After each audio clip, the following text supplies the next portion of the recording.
और बहरहाल इस वक्त सीधे हमारे साथ कर्नल अजय कोठियाल साहब जुड़ गए हैं, जो कि अब हम सीधे तौर पर कह सकते हैं कि आम आदमी पार्टी के उत्तराखंड में सीएम पद के उम्मीदवार हैं। कर्नल अजय कोठियाल साहब, सबसे पहले तो आपको बधाई, शुभकामनाएं। आज आपको आम आदमी पार्टी, जिस पार्टी को आपने ज्वाइन किया, उसने एक और नई जिम्मेदारी दी है। कर्नल साहब, बहुत बहुत धन्यवाद। और आपने आज हमको इनवाइट करा, हमारे लिए वाकई में बहुत बड़ा दिन है यार। जरूर आपके जरिए कुछ मैसेज भी सब लोगों को देना चाहेंगे। जी, तो कर्नल कोठियाल साहब, अब ये नई जिम्मेदारी मिली है, लेकिन मैं फिर से सवाल वही करूंगा कि पहाड़ की राजनीति परंपरागत तौर पर भारतीय जनता पार्टी और कांग्रेस के बीच में बदलती रही है। ऐसे में आपको लगता है कि आम आदमी पार्टी और कर्नल कोठियाल के बाद पहाड़ की जनता सुनेगी और उत्तराखंड में बदलाव होगा? आजकल हम काफी, जैसे आप बोल रहे थे कि युवा संवाद हो रहा है, आजकल हम काफी पहाड़ में घूमते हैं और पहले भी घूमते थे। हमें काफी ज्यादा ना, जैसे लोगों के अंदर जो एक फीलिंग होती है कि उनकी भी समझ में आता है 20-21 साल में उनको जो उम्मीद थी वो नहीं हो पाई, तो वो जरूर देख रहे हैं कि दोनों पार्टी कहीं ना कहीं उनकी कल्पना का उत्तराखंड नहीं बना पाई। आम आदमी पार्टी जरूर एक नई पार्टी है, लेकिन बहुत सारे लोग आजकल समझदार हो गए और देखते हैं दिल्ली में, जहाँ पे कि उत्तराखंड के भी बहुत लोग रहते हैं, दिल्ली में इन्होंने कुछ वो वाले मॉडल्स को कामयाब करा है जिनकी जरूरत उत्तराखंड में भी। हमको भी उम्मीद से देखते हैं, तो दोनों को मिलाकर के अगर देखा जाए, मेहनत हमें करनी है, एफर्ट लगाने हैं, और हमको काफी अच्छी जो लोगों की तरफ से जो वो मिलती है वो अच्छा मिलता है। जी, लेकिन कर्नल साहब देखिए, चुनाव के लिहाज से देखा जाए तो हर बूथ पर संगठन को खड़ा करना अपने आप में बड़ी चुनौती है। और उत्तराखंड की जो भौगोलिक परिस्थितियां हैं, यहाँ पर एक विधानसभा क्षेत्र में चुनाव प्रचार करना अपने आप में बड़ा कठिन काम है कि किस तरह से पहाड़ पर एक एक घर है और मैन टू मैन कन्वेंसी की जरूरत है।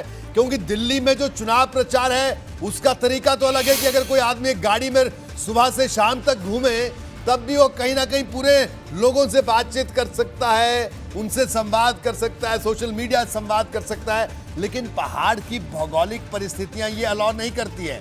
तो ऐसे में आपको नहीं लगता कि अपने आप में एक बड़ी चुनौती है इतने कम वक्त में ऐसा संगठन खड़ा करना, ऐसा संवाद खड़ा करना? क्योंकि बीजेपी और कांग्रेस के पास तो अपना पुराना संगठन है, सालों पुराना।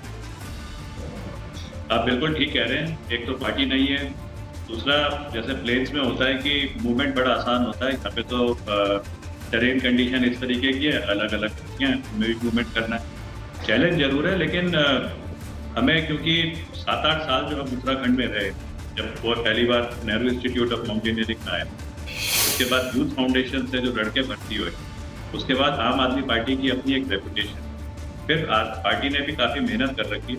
तो हमें लगता है कि ये जो बूथ लेवल है, ये जो संगठन बनाना है, ये जो चेहरे हैं जिसके नाम पे हम अलग अलग जगहों पे कंटेस्ट करेंगे, ये हमें एक अच्छा रिस्पॉन्स मिल रहा है। कोई शक नहीं है, हमें दिन रात मेहनत करनी है, पर इसीलिए तो उस मकसद से तो हम आ रखे हैं और मेहनत को और बढ़ा के करेंगे।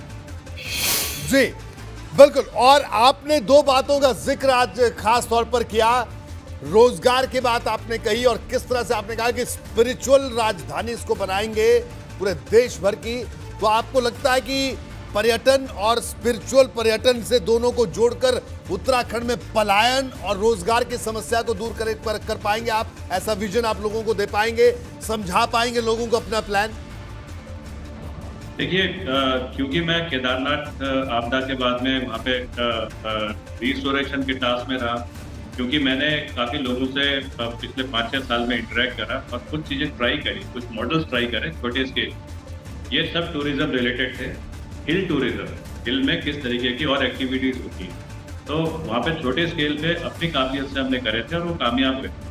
अब आज अगर हम बोलें कि गवर्नमेंट में हम आ जाते हैं और गवर्नेंस हमारे पास में, और क्योंकि गवर्नमेंट में ना वो सारे टूल्स हैं, जैसे टूरिज्म डिपार्टमेंट है, स्कीम्स आती हैं, स्किल डेवलपमेंट की आती हैं, होम स्टे की आती हैं, फॉरेस्ट प्रोड्यूस जो होते हैं उनकी आती हैं, तो हमें पक्का यकीन है कि बहुत आसानी से उसको एक तरतीब बना करके हम अपना रोजगार का जो तरीका है वो हिमालय में जो अलग थोड़े पैटर्न है वो लेके आ सकते। जी ठीक है, तमाम बात है। लेकिन कोठियाल साहब, एक बात और आपसे यहाँ जानना चाहूंगा कि क्या आपने कभी ये पहले ये सोचा था जब आप फौज में थे कि ऐसे राजनीति में भी आएंगे किसी दिन?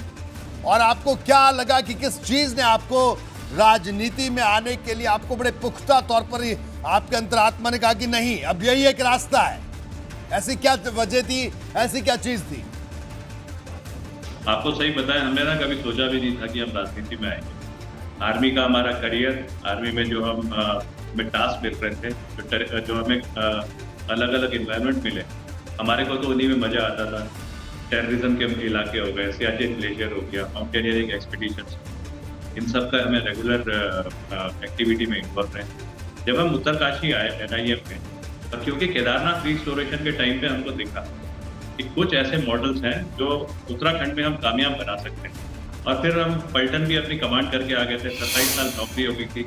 अब उसके बाद में ना हम हो सकता है ब्रिगेडियर बनते हैं, हो सकता है मेजर जनरल बनते हैं, पर इफेक्टिव कमांड जो ग्राउंड पे घूमने की होती है वो नहीं रह गई थी। यहाँ पे हमारे काम डिजास्टर रिलेटेड थे। नंदा देवी राजजात यात्रा कराई तो 17,000 फीट पे वो कंडक्ट कराई। यूथ फाउंडेशन एक खोला तो उसमें फौज रिलेटेड ट्रेनिंग होती थी। और क्योंकि हम शादीशुदा नहीं है, हमारे घर वाले, हमारी मदर जो अब अनफॉर्चुनेटली नहीं रही है, उन सबकी इच्छा होती थी कि अब तूने हमारे को कुछ तो देना नहीं है, जरूरत नहीं है हमको, समाज में करना है तो तू पक्का करने की कोशिश कर। और मेरे को दिखा अरविंद केजरीवाल जी के जैसे तरीके से काम करने के, आम आदमी पार्टी के जो गवर्नेंस मॉडल थे, अगर हम बड़ा काम करना चाहते हैं तो हमें गवर्नमेंट में जाना पड़ेगा। और वो सोच करके फिर हम पॉलिटिक्स में आए और इसलिए आम आदमी पार्टी जो है। जी बिल्कुल। आखिरी दो सवाल कर्नल कोठियाल साहब बड़े संक्षेप में आपसे लेना चाहूंगा। तो कोठियाल साहब, अब ये जो परंपरागत राजनीति है उत्तराखंड की, आपका कहना है कि आप उसको तोड़ पाएंगे, लेकिन देखिए राजनीति में कई पुराने जमे जमाए चेहरों की भी अपनी अहमियत होती है। तो क्या ऐसे लोगों को, कुछ लोगों की, कई लोग आपकी नजर में संपर्क में हैं बीजेपी या कांग्रेस में, जिनको आप आम आदमी पार्टी ज्वाइन करवाएंगे या नए लोगों के जरिए ही चुनावी मैदान में उतरेंगे? देखिए, कोशिश तो ये है कि नए लोग आने चाहिए, लेकिन अगर बीजेपी कांग्रेस के कोई अच्छे चेहरे आना चाहते हैं तो अगर उनमें हम देखेंगे कि मतलब उनके अंदर एक फीलिंग होनी चाहिए, करप्शन नहीं होना चाहिए, रिलीजियस हेट्रेड वाली फीलिंग नहीं होनी चाहिए, राष्ट्रवाद होना चाहिए, उत्तराखंड की तरफ समझ होनी चाहिए। तो ये ना केस टू केस बेसिस है, पर हमारे दरवाजे सबके लिए खुले हैं। हम हर किसी को इंकरेज करना चाहते हैं कि वो आए और पार्टी में। चलिए जल्दी से हरीश रावत ने क्या कुछ कहा ये आपको सुनवा देते हैं। इस पर एक आखिरी सवाल मैं आपसे लूंगा कोठियाल साहब, सुनिए हरीश रावत साहब ने क्या कुछ कहा है। केजरीवाल साहब खुद को क्यों नहीं घोषित करते और ऐसे कनॉट प्लेस ऐसे टहलने जाते हैं, ऐसे देहरादून आकर के बहुत सारी घोषणाएं करते हैं। आज तो उन्होंने उत्तराखंड को कई चीज़ों की राजधानी बना दिया, लेकिन मैं कह रहा हूँ मेहरबान, जहाँ आप 7.5 साल से मुख्यमंत्री हैं उसको आध्यात्मिक हब बना लो, उसको हिंदुत्व हब बना लो, और वहाँ दुनिया की सबसे महंगी बिजली दे रहे हो, डोमेस्टिक भी। और साहब के पास चलेंगे कोठियाल साहब, हरीश रावत साहब का कहना है, इनडायरेक्टली उन्होंने ये कहा कि non serious politics Arvind Kejriwal कर रहे हैं उत्तराखंड में। हरीश रावत सर की हम बहुत रिस्पेक्ट करते हैं। हरीश रावत सर को हम एक अच्छा अपना सीनियर आदत भी मानते हैं। हम जरूर चाहेंगे कि जो हम अपने भविष्य में करना चाहते हैं उसमें हरीश रावत सर को भी यकीन होगा कि ये यंगस्टर अजय कोठियाल जो इंडियन आर्मी से आया है, जिसे उन्होंने भी इनकरेज करा, वो जरूर अच्छा करेगा। और सर से हम आशीर्वाद की जरूर उम्मीद करते हैं। और अगर वो हमको बीच बीच में जो भी उनको फील होता है हमें अगर सिखाएंगे तो हम जरूर इस उत्तराखंड के लिए, जो उनकी भी ड्रीम थी, तो चलिए कोठियाल साहब, ये आपकी जो अदा है ये उत्तराखंड की सियासत के लिए नहीं है, क्योंकि जिस तरह से आपने हरीश रावत साहब के बारे में जो भी बातें कही, सियासत में ऐसा कम देखने को मिलता है। ऐसे में एक आखिरी सवाल है, पुष्कर सिंह धामी के लिए क्या कहेंगे आप? वो भी युवा है, कर्नल कोठियाल भी युवा है, तो एक युवा की दूसरे युवा से टक्कर होगी, किस तरह से होगी? क्या कहना है पुष्कर सिंह धामी पर, उनके कामकाज पर, उनकी सरकार पर आपका? मकसद है उत्तराखंड एक अच्छा राज्य बनना चाहिए। पुष्कर सिंह धामी जी से भी हमारे क्लोज संबंध है। हमें जो उनका बैकग्राउंड है, एक यंग, कम उम्र के, डायनेमिक युवा नेता भी रहे, उनके एक्सपीरियंस भी अच्छे हैं। आज जब एक तो लगता है इल्जाम कि बार बार भारतीय जनता पार्टी में मुख्यमंत्री के चेहरे चेंज हो रहे हैं, हम जरूर उम्मीद करते हैं कि वो नहीं होना चाहिए और पुष्कर सिंह धामी जी भी बहुत अच्छा करें। कहीं ना कहीं हेल्दी पॉलिटिक्स अगर होगी तो आपस में क्यों नहीं उत्तराखंड का नवनिर्माण। एक पार्टी पक्ष में होगी, एक विपक्ष में होगी। हम हो सकता है कि सत्ता में आए, हो सकता है वो विपक्ष में आए, लेकिन पर्सनल रिलेशन हमारे सबके अच्छे रहे। चलिए, ये अच्छी बात है। ये पहाड़ों के संस्कार भी हैं जो आप दिखा रहे हैं। लेकिन कर्नल साहब, आप एक फौजी हैं और देखिए, जंग में जीत जरूरी है, क्योंकि अगर जंग में जीत नहीं हुई तो फिर उस जंग को लड़ने कोई फौजी नहीं जाता। तो लेकिन ये जो चुनावी जंग है, ये भी जीतने के लिए लड़नी होगी। शिष्टाचार अपनी जगह, इस पर क्या कहना है आपका कोठियाल साहब? आप खुद ही हमें बोल रहे हैं बार बार फौजी। तो हम जब जंग में जाते हैं ना, तो हम पीठ में खंजर नहीं मारते, हम सामने खड़े होकर बोलते हैं कि अब जंग शुरू हो गया है, जंग लड़ेंगे। और यहाँ पे तो ये पाकिस्तान से थोड़ी जंग है, यहाँ तो अपने ही उत्तराखंडियों से जंग है। ये जंग तो अच्छा ही है, इस जंग को तो हम सबको मिलके हेल्दी तरीके से करना चाहिए। लेकिन जंग, चलिए कर्नल कोठियाल साहब, आपका बहुत बहुत शुक्रिया बीपी गंगा से बात करने के लिए। आपको शुभकामनाएं। जिस तरह से आपने कहा कि हेल्दी तरीके से ये चुनावी जंग लड़ी जाएगी, तो कुल मिलाकर आम आदमी पार्टी ने कर्नल अजय कोठियाल को सीएम पद का प्रत्याशी घोषित कर दिया।